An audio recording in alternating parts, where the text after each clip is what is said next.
কেমন আছো সবাই? আজ এআরসি এন্টারটেনমেন্ট তোমাদের জন্য নিয়ে এসেছে তাদের পঞ্চম নিবেদন। আজ গল্প পাঠে থাকছেন ছাত্রীর ভূমিকায় সুজাতা মণ্ডল, ক্লাস টিচারের ভূমিকায় অর্চনা মুখোপাধ্যায়, হেডমাস্টারের ভূমিকায় মনোজিৎ পান্ডা আর স্কুল ইন্সপেক্টরের ভূমিকায় থাকছেন গৌতম নন্দী। পোস্টার তৈরি করেছেন এআরসি এন্টারটেনমেন্ট থেকে ক্যামেলিয়া চট্টোপাধ্যায়, আর সূত্রধারের ভূমিকায় আমি অর্ধেন্দু। তাহলে আর দেরি কেন, চলো শুরু করা যাক। শুরু হচ্ছে আজকের গল্প ইন্সপেকশন। গ্রামের এক প্রাইমারি স্কুল। ঘড়িতে তখন সকাল 9টা। একটা গাড়ি এসে দাঁড়ালো স্কুল গেটের সামনে। গাড়ি থেকে নামলেন সুটেড বুটেড এক দীর্ঘদেহী ভদ্রলোক। ইনি স্কুল পরিদর্শক, মানে স্কুল ইন্সপেক্টর। তিনি এসেছেন সারপ্রাইজ ভিজিটে, যাতে আগে থেকে কেউ টের না পায়। ঢুকতে ঢুকতেই নজরে পড়লো চারদিকে নোংরা আবর্জনা। একটু বিরক্তই হলেন তিনি। স্কুলের যা হাল দেখছি, ভালো কিছু হবে বলে তো মনে হচ্ছে না। এবার তিনি এগিয়ে গেলেন সামনের ক্লাসরুমের দিকে। তখন ভেতরে দিদিমণি তার খুদে ছাত্রীদের নিয়ে ব্যস্ত। বাইরে থেকে বাচ্চাদের কিছু কিছু আওয়াজও ভেসে আসছে। কোনো দিকে ভ্রুক্ষেপ না করেই তিনি সোজা চলে গেলেন ক্লাসরুমের ভেতরে।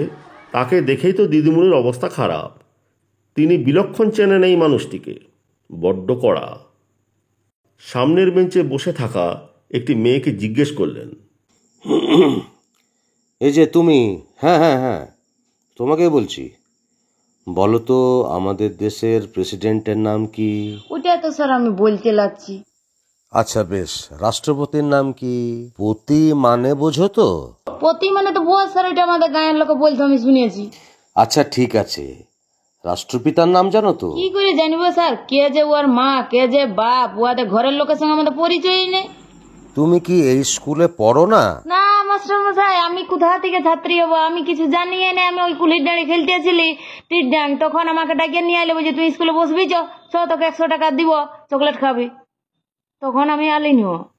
বেশ বিরক্ত হয়েই এবার তিনি ক্লাস টিচারের দিকে ঘুরে দাঁড়ালেন।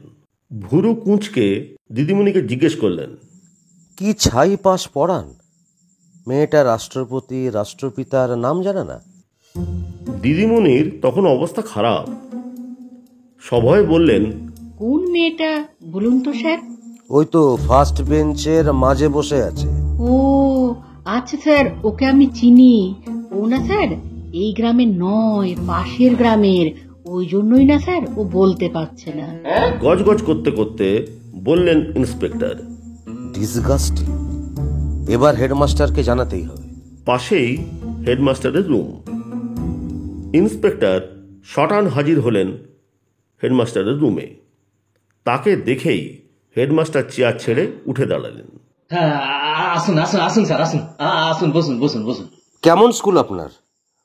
বলি, এজন্য মাসে মাসে সরকার আপনাদের বেতন দেয়? একটা সামান্য প্রশ্নের উত্তর স্টুডেন্ট তো জানেই না, ক্লাস টিচার পর্যন্ত জানে না। কি অবস্থা! হ্যাঁ আসুন, আমি আমি আমি সমস্যাটা বুঝেছি স্যার, বুঝেছি।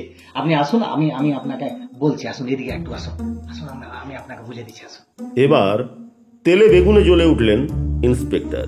কেন কেন? আমাকে ঘুষ দিতে চাইছেন? সাহস তো কম নয়। এই নিন স্যার, এই নিন এই নিন, এতে 5,000 টাকা আছে, নিন।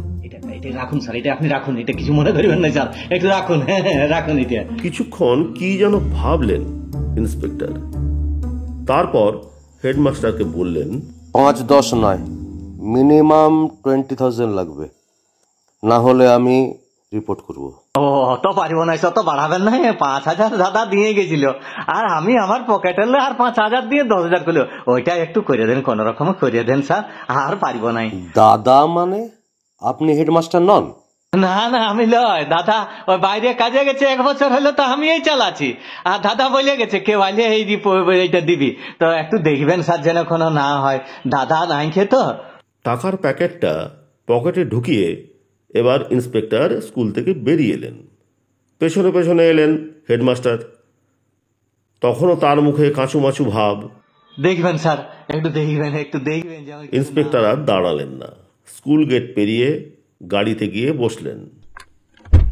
গাড়ি ছাড়ার আগে একটাই কথা বললেন, দেখবো, তবে আমার দাদা এলে 50,000 কমে হতো না? দাদা বলছেন? দাদাটা কে বটে স্যার, একটু বলবেন দাদা কে? আমি নই, আমার দাদা ইন্সপেক্টর। চলি, হ্যাঁ। গাড়িটা দূরে যেতে যেতে একসময় অদৃশ্য হয়ে গেল। তখনও বিস্ময়ের ঘোর কাটেনি হেডমাস্টারের চোখে মুখে। সকাল সকাল 10,000 ডাং হয়ে গেল। এমন লাগলো আজকের গল্প। যদি ভালো লেগে থাকে তাহলে বন্ধুদের শেয়ার করে দিও, আর আমাদের চ্যানেলটিকে সাবস্ক্রাইব করতে ভুলো না কিন্তু।